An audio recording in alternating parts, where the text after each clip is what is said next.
DGMI, DGISI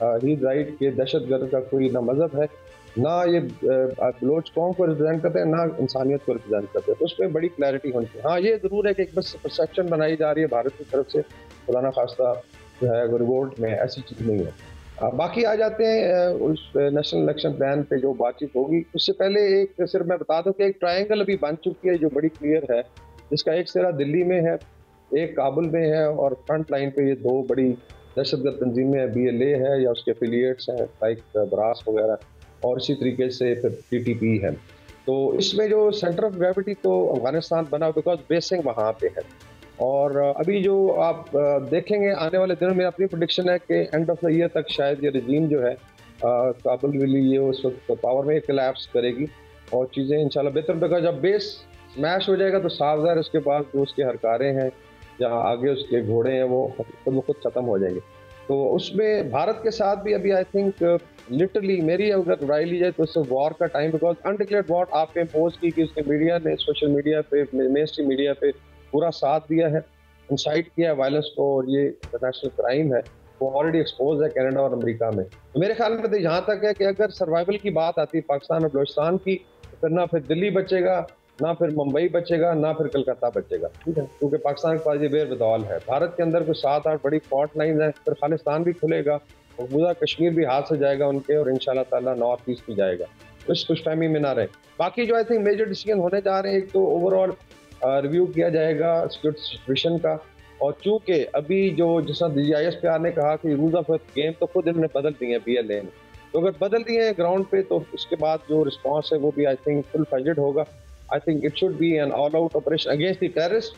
باقی جو engagements ہیں بلوچستان کی ڈیولپمنٹ ہے انشاءاللہ وہ بھی جاری رہے گی. درست کہہ رہے ہیں قابل احترام بریگیڈیئر صاحب. شاہد ہند بھائی، جو ٹرائی اینگل کا بڑا اہم فکرہ ابھی بریگیڈیئر صاحب نے فرمایا، آپ نے بھی سنا ہوگا، تو اس حوالے سے آپ سے پوچھنا چاہوں گا کہ TTP اور بلوچ گروپوں میں بظاہر اتحاد تو اب ہو چکا ہے اور دونوں افغانستان سے آپریٹ بھی کر رہے ہیں. میں آپ سے یہ جاننا چاہتا ہوں کہ اس اتحاد کی اطلاعات اب کنفرم آپ کے پاس بھی ہوں گی.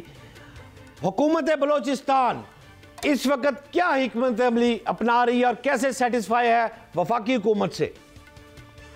دیکھیں، ایک چیز بہت واضح ہے، حکومت بلوچستان کی جو پالیسی ہے ڈے 1 سے سرفراز بگٹی وزیر اعلیٰ بلوچستان اس بات پہ بہت کلیئر رہے ہیں کہ بلوچستان میں جو سچویشن یا جو چیلنج ہے وہ 1 یا 2 دن کا نہیں ہے، وہ گزشتہ 2 دہائیوں کا ہے. اس سے نمٹنے کے لیے ہمیں ڈوئل پرونگ اسٹریٹجی کی ضرورت تھی. ایک طرف کائنیٹکس کی ضرورت تھی، جن کائنیٹکس کو lead security forces, Pakistan army, frontier corps Balochistan police, CTD levies, انہوں نے لیڈ کرنا تھا. اور نان کائنیٹک کی جو ذمہ داری تھی وہ پولیٹیکل سائیڈ کی تھی. بڑے افسوس کے ساتھ یہ کہنا پڑتا ہے کہ بلوچستان میں ایک بہتر اگر حکومت پچھلی حکومتوں کے مقابلے میں کوئی آئی تھی تو وہ پچھلے ادوار میں جام کمال کی تھی، لیکن اس وقت ایک پولیٹیکل ایڈونچر کیا گیا. اس پولیٹیکل ایڈونچر کے نتائج آج ہم بھگت رہے ہیں.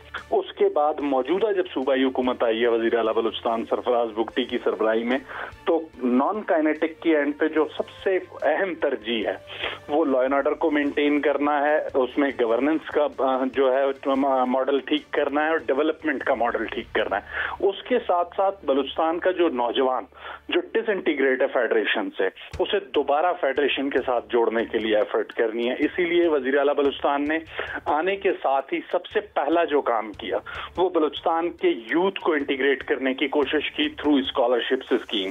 آج بلوچستان کے بچوں کے لیے آکسفورڈ اور ہارورڈ کے دروازے کھولے گئے ہیں. بلوچستان کے کسی بھی اسٹوڈنٹ کو اگر PhD کرنا ہے تو اس کے لیے اس کی اسکالرشپس ارینج کی جا رہی ہیں. اس کے ساتھ ساتھ یوتھ اسکل ڈیولپمنٹ پروگرام ہے اور ایسی کئی چیزیں ہیں. ہیلتھ کے سسٹم کو پبلک پرائیویٹ پارٹنرشپ کے موڈ پہ امپروو کرنے کی کوشش کی جا رہی ہے تاکہ لوگوں کا ایک اعتماد جو ہے وہ بحال ہو ریاست پر. اور سب سے کہہ رہے ہیں شاہد بھائی بریگیڈیئر صاحب وقت کا تھوڑی سی کمی ہے میرے پاس، کائنڈلی بریگیڈیئر صاحب شارپ جواب دیجیے گا. افغانستان میں 20 سے زائد دہشت گرد تنظیمیں اور میری رائے کے مطابق TTP کے 6000 سے زائد یا لگ بھگ جنگجو جو ہیں وہ میرے ہی رائے کے مطابق موجود ہے.